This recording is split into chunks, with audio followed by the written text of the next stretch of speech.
Assalamualaikum warahmatullahi wabarakatuh.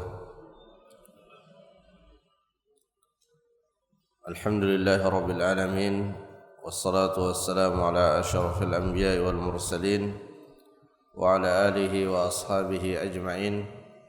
Asyhadu an la ilaha illallah wahdahu la syarika lah wa asyhadu anna Muhammadan abduhu wa rasuluh. Allahumma salli ala Muhammad wa ala alihi wa sahabatihi wa man sara ala nahjihi wa ihtada bihadihi wa sanna bi sunnatihi ila yaumil qiyamati, amma ba'd. Masyiral muslimin, jamaah salat subuh rahimani wa rahimakumullah. Alhamdulillah, pada kesempatan ini kita kembali melanjutkan pelajaran kita dalam kitab Taysirul Karim Ar-Rahman fi Tafsir Kalamil Mannan yang ditulis oleh Syekh Abdurrahman bin Nasir As-Sa'di rahimahullah. Alhamdulillah, kita telah sampai pada penjelasan firman Allah Subhanahu wa taala dalam surah Al-Mulk, dan pada pertemuan yang sebelumnya kita telah menjelaskan ayat yang ke-15. Allah Subhanahu wa taala berfirman, "Huwallazi ja'ala lakumul arda dhalulan famshu fi manakibiha wa kulu min rizqihi wa ilaihin nusyur." Allah Subhanahu wa taala telah menjadikan bagi kita bumi ini mudah untuk kita manfaatkan. Maka berjalanlah di atasnya dan makanlah dari rezeki-rezeki yang ada di atasnya, dan kepada Allah Subhanahu wa taala setiap manusia akan dikembalikan. Allah Subhanahu wa taala menyebutkan ayat ini tidak lain agar kita manusia selalu mengingat kenikmatan-kenikmatan yang Allah berikan kepada kita. Karena salah satu sebab seseorang kembali kepada Allah, salah satu sebab seseorang terdorong untuk melakukan ketaatan ketika dia selalu mengingat dan menyadari akan kenikmatan-kenikmatan yang Allah berikan kepadanya. Sama halnya dalam muamalah kita sehari-hari, ketika kita mengingat kebaikan orang lain, maka hal itu akan mendorong kita untuk berbuat baik kepadanya. Itulah sebabnya di dalam banyak ayat dalam Al-Quran, Allah Subhanahu wa taala memerintahkan kepada kita untuk selalu mengingat nikmat-nikmatnya. Dan nikmat Allah sangat banyak, bahkan tidak ada detik yang kita lewati kecuali di sana kita pasti merasakan nikmat Allah Subhanahu wa taala. Dan kita diperintahkan untuk mensyukuri agar nikmat itu terjaga dan juga agar nikmat itu senantiasa bertambah. Dan tidak mungkin sehebat-hebatnya seseorang dalam bersyukur, itu tidak mungkin menyamai nikmat yang telah Allah berikan. Karena bersyukur itu sendiri adalah kenikmatan. Sehingga syukur yang kita ucapkan, syukur yang kita tunjukkan, itu juga membutuhkan untuk kita syukuri. Karena Syekh Al-Utsaimin rahimahullah dalam penjelasan beliau di Riyadhus Shalihin mengatakan bahwa tidak ada habisnya yang namanya bersyukur. Karena nikmat Allah sangat banyak, bahkan ketika kita bisa mensyukuri nikmatnya, itu juga kenikmatan yang harus disyukuri.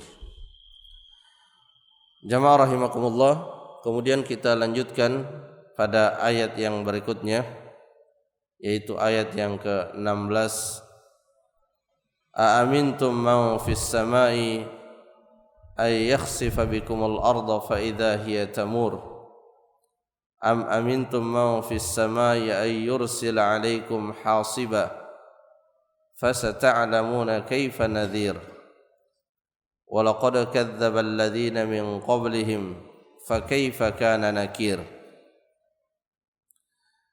Ketiga ayat ini adalah ancaman dari Allah Subhanahu wa taala, peringatan dari Allah Subhanahu wa taala yang Allah tujukan kepada siapa saja yang terus-menerus berada di atas sikap melampaui batas, selalu bermaksiat kepada Allah Subhanahu wa taala.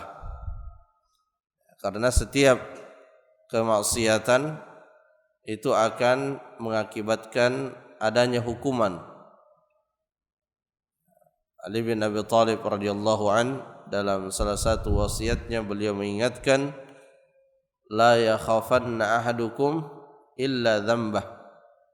Janganlah seseorang takut kepada sesuatu kecuali takut kepada dosa-dosanya. Karena setiap dosa itu akan berakibat pada keburukan. Oleh sebab itu, ketika kita merasakan dalam kehidupan dunia ini musibah, kita mengalami hal-hal yang tidak kita inginkan, maka yang selalu kita lakukan adalah mengingat dosa apa yang kita lakukan dan segera beristighfar kepada Allah Subhanahu wa taala. Dan itulah yang diperlihatkan oleh Nabi sallallahu alaihi wasallam kepada para sahabat-sahabatnya. Bagaimana ketika terjadi gerhana matahari, bagaimana ketika terjadi gempa di zaman Umar bin Khattab radhiyallahu an. Ketika terjadi gempa, Umar mengatakan, kalau gempa ini kembali lagi maka saya tidak akan tinggal bersama kalian. Kenapa Umar sampai mengatakan demikian? Karena beliau meyakini bahwa ini terjadi disebabkan oleh dosa, sehingga perkataan Umar tersebut mengajak kepada penduduk Madinah untuk segera kembali kepada Allah, bertobat dan istighfar kepadanya. Aamintum man fis sama? Apakah kalian merasa aman dari apa yang ada di langit? Yang ada di langit maksudnya di sini Allah Subhanahu wa taala.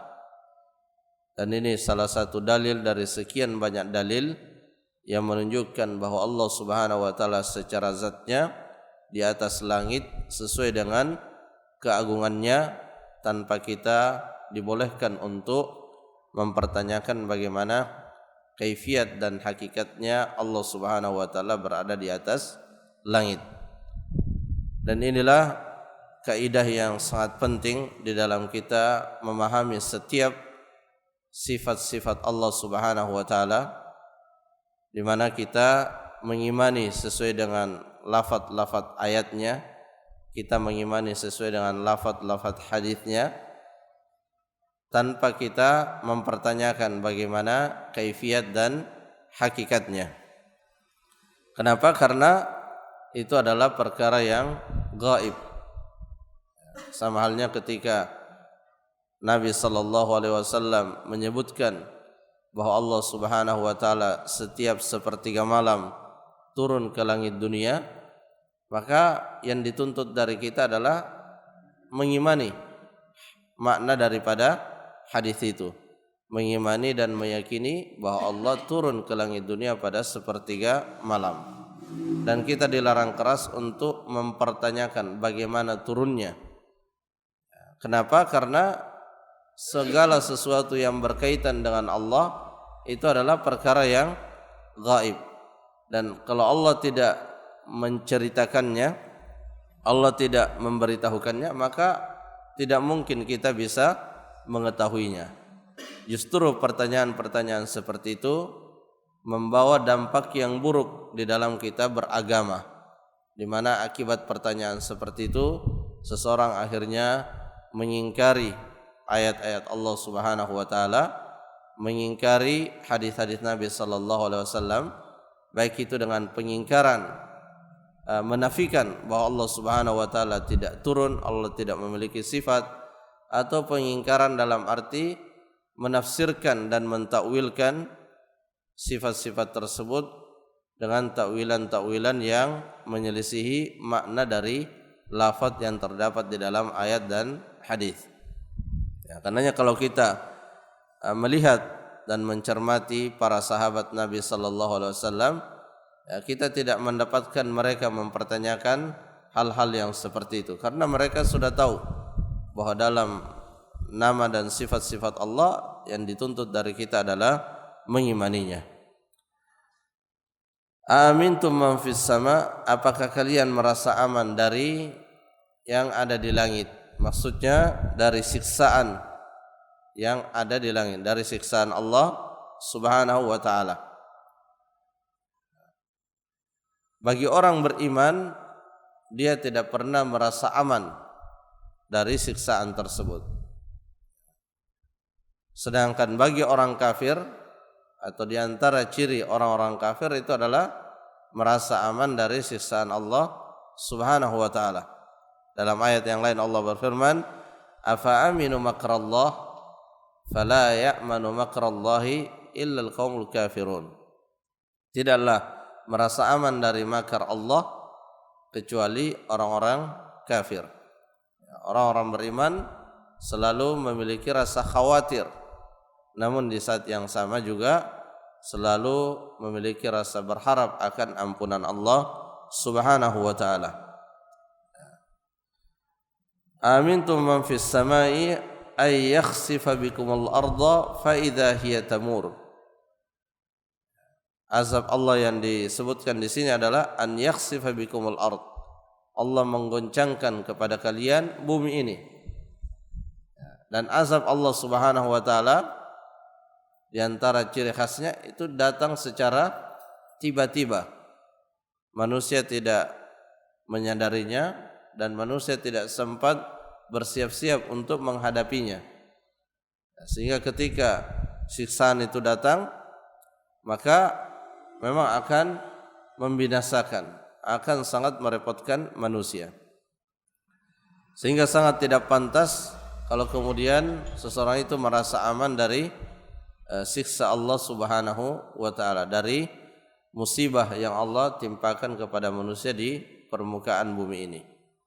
Ya, Nabi sallallahu alaihi wasallam saja sebagaimana yang diceritakan oleh Aisyah radhiyallahu anha, ketika terjadi gerhana matahari di zaman beliau berbolak-balik berjalan, mondar-mandir berjalan, ketakutan sambil menunggu kaum muslimin berkumpul.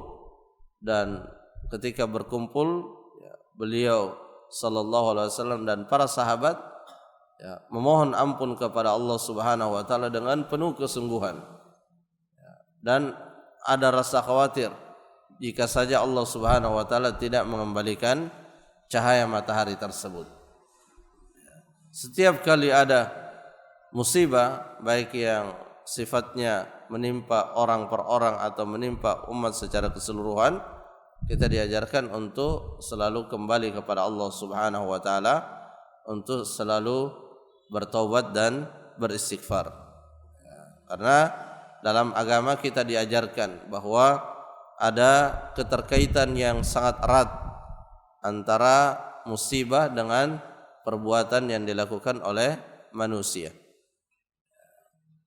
Dan Allah Subhanahu wa taala ketika menimpakan suatu musibah, tidak jarang musibah itu mengenai secara menyeluruh, bukan hanya menimpa orang-orang yang berdosa, tapi secara menyeluruh. Sehingga ini mengingatkan kepada kita semua untuk ikut andil di dalam menyampaikan kebaikan. Jadi tidak bisa seseorang hanya mengurus dirinya sendiri, tidak memberikan nasihat, tidak mengajak orang lain untuk melakukan kebaikan. Karena ketika orang melakukan keburukan, meskipun kita melakukan kebaikan dan keburukan itu sudah sangat dominan dan terlaksana secara terang-terangan, maka pada saat itulah terkadang Allah Subhanahu wa taala menurunkan tegurannya. Karena ketika dilakukan secara terang-terangan, maka itu berarti yang namanya saling menasihati itu sudah tidak eksis di dalam lingkungan tersebut. Ya. Dan sunnatullah yang Allah perlihatkan pada umat-umat terdahulu, ya, di mana ketika suatu umat ya, telah disampaikan kepadanya ayat-ayat Allah Subhanahu wa taala dan tidak memberikan respon yang baik, tidak mengikuti ayat-ayat itu, maka pada akhirnya Allah Subhanahu wa taala menegur mereka dengan ayat yang lain berupa musibah. Fa idza hiya tamur, lalu kemudian bumi itu akan bergoncang, akan bergetar, ya, seperti ketika terjadi gempa bumi. Kemudian di ayat berikutnya, amintum man fis sama an yursila alaikum hasiba. Apakah kalian merasa aman dari siksa Allah Subhanahu wa taala dengan mengirimkan hasiba, angin yang disertai dengan batu-batu kecil yang menimpa setiap orang. Fasata'lamuna kaifa nadhir, dan kalian akan mengetahui bagaimana dahsyatnya peringatan Allah Subhanahu wa taala yang dibawa oleh rasul-rasulnya dalam dan yang terdapat di dalam kitab-kitabnya. Sehingga kata Syekh Sa'di setelah dua ayat ini yang semuanya diawali dengan amintum, ya, yang di awal amintum, yang berikutnya amintum. Beliau mengatakan fala tahsabu anna amnakum minallahi an yu'aqibakum biiqabin minal ard wa minas samai yanfa'ukum. Jangan menduga, jangan merasa bahwa rasa aman yang kalian miliki dari hukuman Allah Subhanahu wa taala, baik itu hukuman yang dari dalam bumi atau hukuman yang dari atas langit, yanfa'ukum, akan memberikan manfaat. Ya, rasa aman itu tidak memberikan manfaat. Jadi meskipun manusia ini dengan segala kecerdasannya, dengan teknologinya yang sangat maju, mengantisipasi terjadinya bencana sehingga dia merasa aman dari musibah, itu tidak akan memberikan manfaat kalau tetap melakukan maksiat. Jadi suatu kekeliruan yang sangat besar kalau musibah itu hanya diantisipasi dengan sebab-sebab yang bersifat lahiriah. Ya, musibah tidak bisa dihindari dengan hanya sebatas sebab-sebab yang bersifat lahiriah. Musibah bisa dihindari dengan kita salat berjamaah, dengan kita menjauhi kesyirikan, dengan kita memperhatikan sunnah-sunnah Nabi sallallahu alaihi wasallam, menjauhi kesyirikan, menjauhi perkara-perkara yang baru dalam agama. Itu adalah sebab-sebab yang akan menjauhkan kita dari musibah. Musibah di dunia dan musibah di akhirat. Musibah yang menimpa secara menyeluruh atau musibah yang menimpa orang per orang. Jadi kalau kita ingin mendapatkan kehidupan yang tentram, maka kita teguhkan diri kita di atas ajaran agama. Ya, dengan kita perkuat pondasinya yaitu tauhid, menjauhi segala bentuk kesyirikan, kita perkuat ibadah dengan ibadah yang memang sesuai dengan apa yang diajarkan oleh Nabi sallallahu alaihi wasallam, dan kita perbaiki muamalah kita dengan sesama manusia.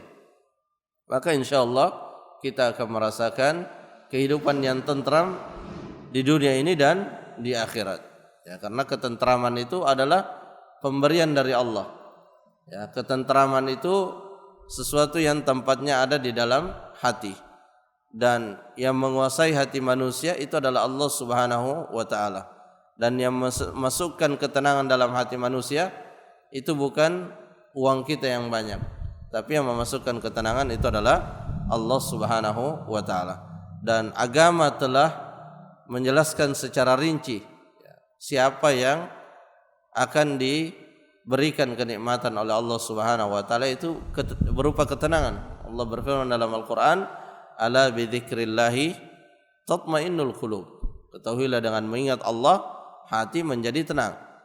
Mengingat Allah di sini tidak sebatas berzikir, ya, melafadzkan lafaz-lafaz zikir.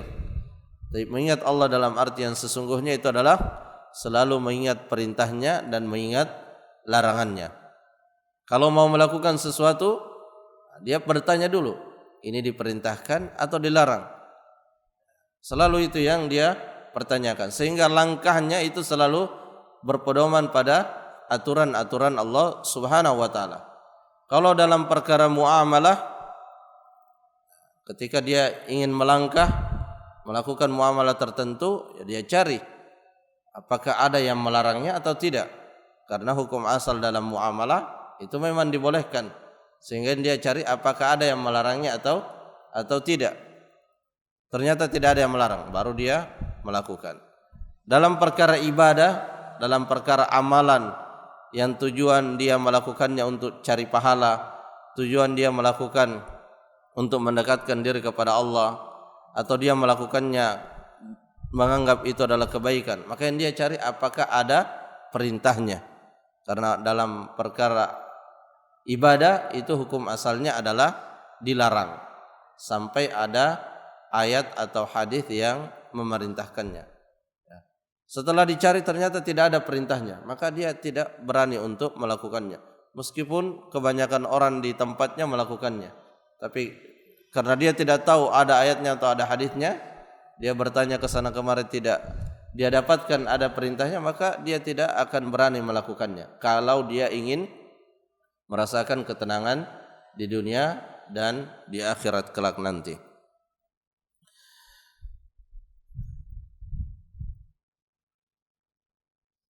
Kemudian di ayat yang berikutnya Allah Subhanahu wa taala menyebutkan di antara tanda-tanda kekuasaannya. Awalam yarau ila at-tayr. Ya, tidakkah mereka melihat pada burung fauqahum yang berada di atas mereka? Safatin wa yaqbidna. Burung itu kalau kita perhatikan kadang mengepakkan sayapnya dan kadang juga menggenggam sayapnya, tidak mengepakkannya. Ma yumsikuhunna illa rahman. Tidak ada yang menahan mereka sehingga tidak terjatuh ke bumi ini kecuali Allah Subhanahu wa taala. Dalam hitungan manusia ya memang burung dia di udara ya, terbang. Tapi kalau Allah menginginkan jatuh, bisa jatuh dia. Ya, sebagaimana halnya pesawat terbang. Ya, dia terbang. Ya, namanya pesawat terbang. Tapi kalau Allah menginginkan dia jatuh, dia jatuh. Ya. Sehingga manusia memang tidak memiliki daya dan kekuatan kecuali dari Allah Subhanahu wa taala. Ya, kita selalu butuh kepada pertolongan Allah Subhanahu wa taala. Makanya di sini disebutkan illar rahman. Yang disebutkan di sini adalah nama Allah, yaitu Ar-Rahman. Nama yang menunjukkan Allah memiliki rahmat yang sangat luas. Memberikan isyarat bahwa kita berusaha untuk meraih rahmat Allah Subhanahu wa taala tersebut. Ya, dan rahmat Allah diraih dengan kita mengikuti dan menjalankan perintah-perintahnya, menjauhi larangan-larangannya. Dan rahmat Allah yang kita cari bukan hanya sebatas rahmat Allah yang bersifat duniawi saja. Tapi rahmat Allah yang kita cari itu adalah rahmat Allah yang berkaitan dengan kemudahan di dalam menjalankan agama. Itu juga rahmat Allah. Ya, bahkan itulah rahmat Allah yang khusus dan sangat istimewa. Ya, kenapa dia khusus? Karena Allah tidak memberikan kepada seluruh manusia.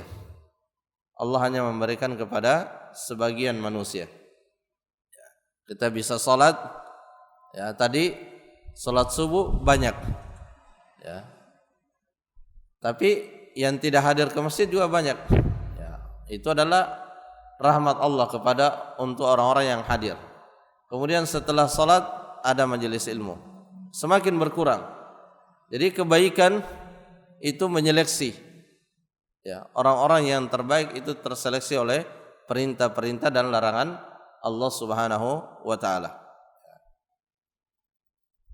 Dan itulah ujian ya, perintah-perintah dan larangan-larangan dalam agama itu hakikatnya adalah ujian. Di dalam kisah yang Allah ceritakan dalam Al-Qur'an ya terkait dengan Jalut dan Talut, ketika Allah Subhanahu wa taala telah memilih Talut sebagai raja yang memimpin Bani Israel untuk melawan Jalut, maka sebelum mereka menghadapi Jalut, Allah Subhanahu wa taala memberikan kepada mereka ujian. Yang ujian itu untuk menyeleksi siapa yang memang layak untuk mendapatkan pertolongan dari Allah Subhanahu wa taala. Dalam ayat Al-Qur'an dikisahkan, innallaha mubtaliikum binahar. Allah Subhanahu wa taala menguji kalian dengan air sungai. Jangan minum air sungai itu. Ini kan kalau orang pakai akal-akalan, kalau dia pakai logikanya, dia katakan apa hubungannya perang dengan larangan minum air sungai. Tapi seperti itulah ujian-ujian yang Allah berikan kepada kita. Kadang orang lupa bahwa maksiat yang kita lakukan itu ada hubungannya dengan kezaliman yang menimpa saudara-saudara kita di tempat lain oleh ulah orang-orang kafir.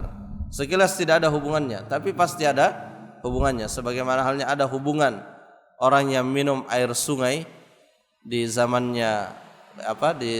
Talut itu dengan kemampuan mereka melawan Jalut.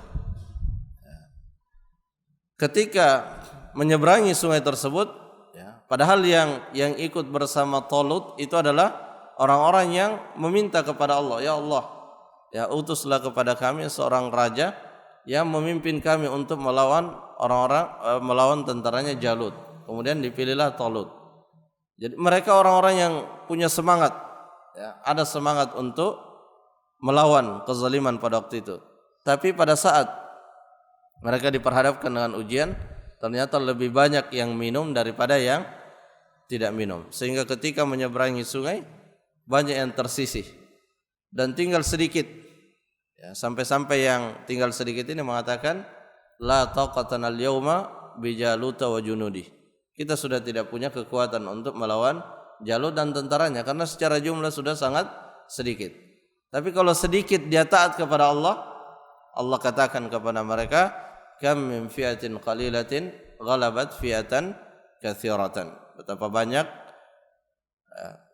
kelompok yang kecil itu mengalahkan kelompok yang besar.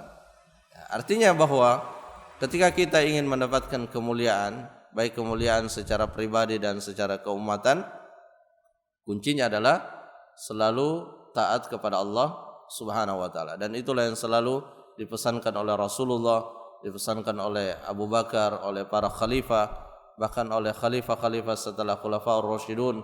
Itu selalu berpesan setiap kali mengutus pasukan untuk selalu menjaga diri dari bermaksiat kepada Allah Subhanahu wa taala. Karena yang menjadi andalan kaum muslimin itu adalah pertolongan Allah, dan Allah tidak memberikan pertolongan kecuali kepada orang yang menolong agama Allah, yaitu menegakkan agama Allah dalam dirinya dan pada orang-orang yang ada di sekitarnya. Innahu bikulli syai'in basir. Sungguhnya Allah Subhanahu wa taala Maha mengetahui segala sesuatu. Setiap ayat yang menunjukkan Allah Maha mengetahui segala sesuatu, Maha melihat segala sesuatu, maka itu adalah ayat yang mengingatkan kita tentang muraqabah, yaitu selalu merasa dalam pengawasan Allah Subhanahu wa taala, sehingga kita beramal baik menjalankan perintah menjauhi larangan itu bukan karena pengawasan manusia, tapi karena pengawasan Allah. Dan ini adalah tingkatan yang sangat tinggi dalam beragama. Inilah yang disebut dengan al-ihsan, di mana seseorang sudah bisa melakukan kebaikan menjauhi keburukan murni, tidak ada campur tangan karena pengawasan manusia, tapi murni karena pengawasan Allah Subhanahu wa taala. Jamaah rahimakumullah, mungkin ini yang bisa disampaikan, semoga bermanfaat. Wallahu taala a'lam bissawab. Subhanakallahumma rabbana wa bihamdik, asyhadu an la ilaha illa ant, astaghfiruka wa atubu ilaik. Assalamualaikum warahmatullahi wabarakatuh.